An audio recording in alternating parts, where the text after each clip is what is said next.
십자병법에 지피지기면 백전백승이라는 말이 있다. 내가 강의를 하거나 고객 컨설팅을 할 때 늘 마음에 품고 있는 제1의 전략이다. 기업체 강의를 다닐 땐 보통 청중이 적게는 수십에서 많게는 수백 명이었는데 좋은 강의를 하려면 청중이 어떤 직군인지, 연령대와 성별은 어떻게 되는지, 그들이 알고 있는 기본적인 정보는 어디까지인지, 성향은 어떤지, 강의에서 얻고자 하는 내용은 무엇인지, 기타 등등 청중에 대하여 속속들이 알고 있어야 했다. 청중에 대한 이해도가 높을수록 강의의 만족도도 높았다. 개별 고객의 스피치 코칭이나 선거에 출마하는 후보의 연설 코칭, 취업 인터뷰 코칭을 할 때에도 나는 늘 상대의 심리에 포커스를 두라고 지도했다. 상대를 파악하는 일에 초점을 맞추고 그들이 좋아하는 것들과 싫어하는 것을 구분짓게 했다. 상대를 알고 나를 알아야 승리의 접점에 닿을 수 있음을 고객들에게 강조했다. 그리하면 선거나 취업에서도 승률이 높아지는 것을 정확히 아는 사람이, 하물며 나는 암을 상대해야 하는데 암에 대해서 잘 알고 있는 것이 없었다. 막연히 죽을 확률이 높은 병이라는 것 외에는. 아무것도 몰랐기에 처음엔 암에 걸려 죽는 줄만 알고 혼자 소설을 쓰며 매일 밤 잠을 설쳤다. 모르는 건 죄가 아니다 라고 생각하며 살아왔는데 나에게 발생한 상황에 대해서 정확히 모르는 건 죄가 맞았다. 암에 걸렸으니 상대에 대해서 정확히 파악해야 했다. 아직 항암 치료가 시작하려면 일주일이라는 시간이 더 있었고 그때부터 나는 암에 대해서 철저히 공부하기 시작했다. 얼마 전 온라인 서점에서 주문해 놓은 암 관련 서적들이 집에 도착해서 일단 유방암 굿바이라는 책을 집어들었다. 유방암 진단을 받았으니 유방암에 대해 속속들이 알아야 했다. 검색 엔진, 유튜브 등에서 이미 유방암에 관련된 학술적인 정보는 많이 얻었지만 그런 단편적인 지식만으로는 목마름을 채울 수가 없었다. 치료 과정 또한 세세히 알고 있어야 했기에 유방암 진단 후 10년 넘게 재발 전이 없이 생존해 있는 현 대학병원 의사가 집필한 유방암 굿바이란 책을 암 공부 시작의 지침서로 삼았다. 우연인지 필연인지는 알 수 없었지만 저자 역시 나와 같은 3중 음성 유방암을 진단받았었고 책은 진단부터 치료 과정 그리고 일상으로 복귀하기까지에 대해 일기처럼 써내려간 에세이였다. 3중 음성 유방암 10년 생존자가 집필한 책이 내가 암 공부를 위해 처음으로 집어든 책이라니 왠지 내가 살아남을 운명이란 생각이 들었다. 첫 페이지부터 조직 검사 후 유방암을 진단받기까지의 내용이 나왔는데 내가 겪은 내용과 매우 유사해서 책이 단숨에 읽혔다.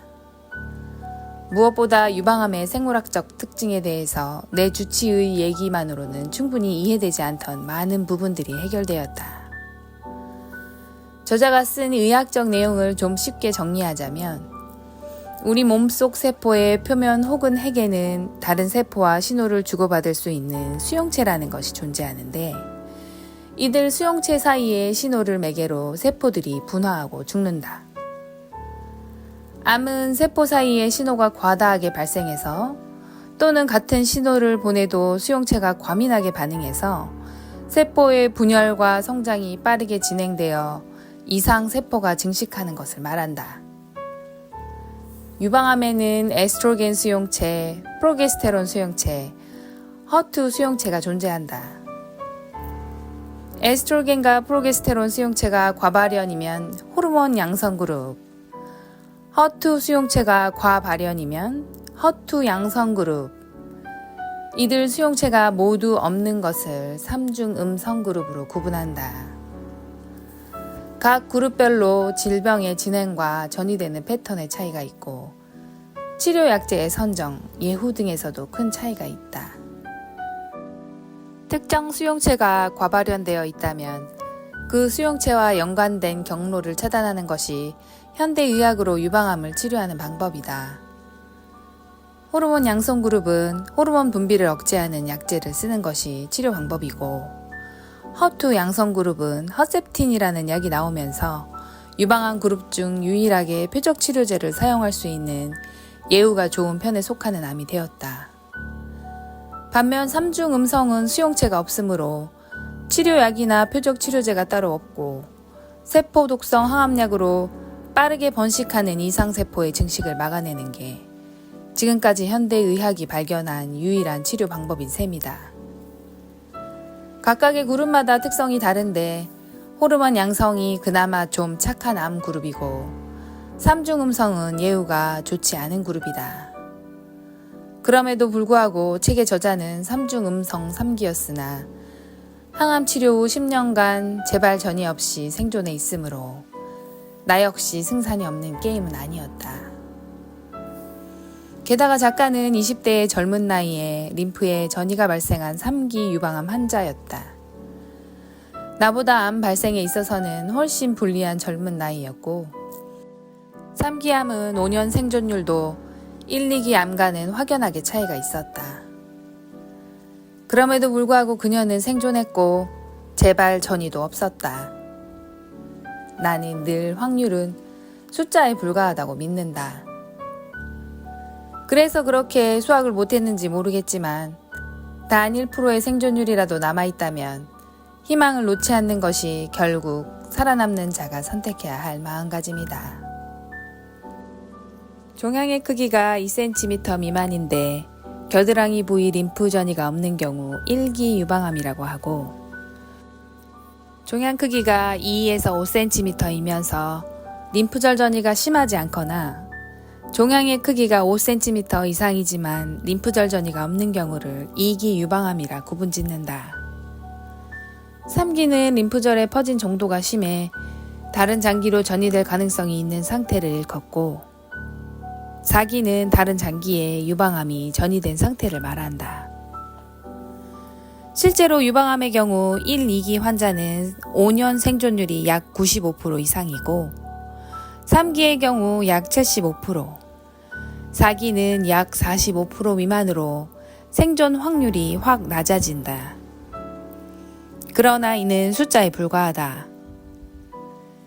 내 주변엔 1기 유방암 환자였지만 수술 후 바로 전신으로 전이가 일어나 5년의 생존율을 채우지 못한 사례들도 있었고, 2기였지만 5년 안에 사망한 사례도 있었으며, 4기 환자였음에도 재발 전이를 대여섯 번씩 경험하면서 20년째 생존해 있는 사례도 있었다.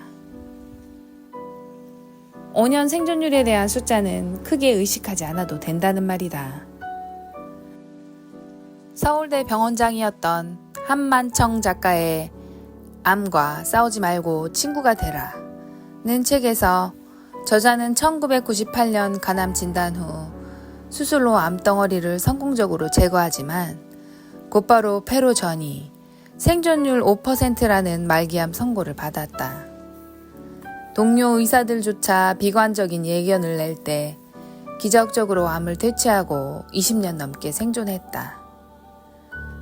당시 서울대 병원장이었던 의학 박사조차 생존율은 그저 통계일 뿐이라고 말했다.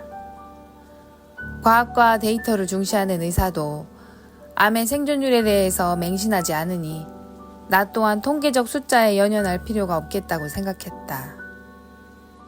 처음 만났던 책의 저자도 3기 유방암 환자였지만 10년간 무사히 생존해 있었고, 두 번째로 만난 책의 저자 역시 말기암 진단 후 20년째 살아있었다. 우연히 고른 책들 치고는 나에게 두려워하지 말라 라는 신의 메시지를 전달해 주려는 것 같았고, 이 또한 지나가리라 고 용기를 주려는 것처럼 느껴졌다. 두 저자가 전달하려는 메시지는 미리 맞춰놓은 대본처럼 매우 흡사했는데, 아무리 상태가 나빠도 쉽게 포기하지 말라는 말이었다. 한만청 저자는 글의 초입에서 이렇게 말했다. 생존율이 떨어지고 검사 수치가 나쁘다고 절망해서는 안 된다. 그럴수록 내가 이 통계의 긍정적인 수치에 포함되기 위해서는 무엇을 해야 할까를 고민해야 한다. 차라리 통계 자료를 희망의 증거로 받아들이라는 말이다. 나는 암 환자에게 누가 어떠한 자료를 제시하더라도 나는 단 1%의 생존자로 계산될 것 이라는 확신을 가지라고 말하고 싶다. 그리고 통계상으로 살아남은 사람들이 취한 방법은 무엇일지 고민하고 연구하라는 말도 덧붙이고 싶다. 수치로부터 자유로워질 수 있을 때 비로소 흔들리지 않는 희망과 의지, 그리고 암을 돌려보낼 수 있는 힘을 얻을 수 있을 것이다. 저자의 조언은 가슴 깊은 울림을 주었고 항암 치료를 시작하기 전 공포로 넋이 나간 나에게 신이 보내주는 메시지처럼 느껴졌다.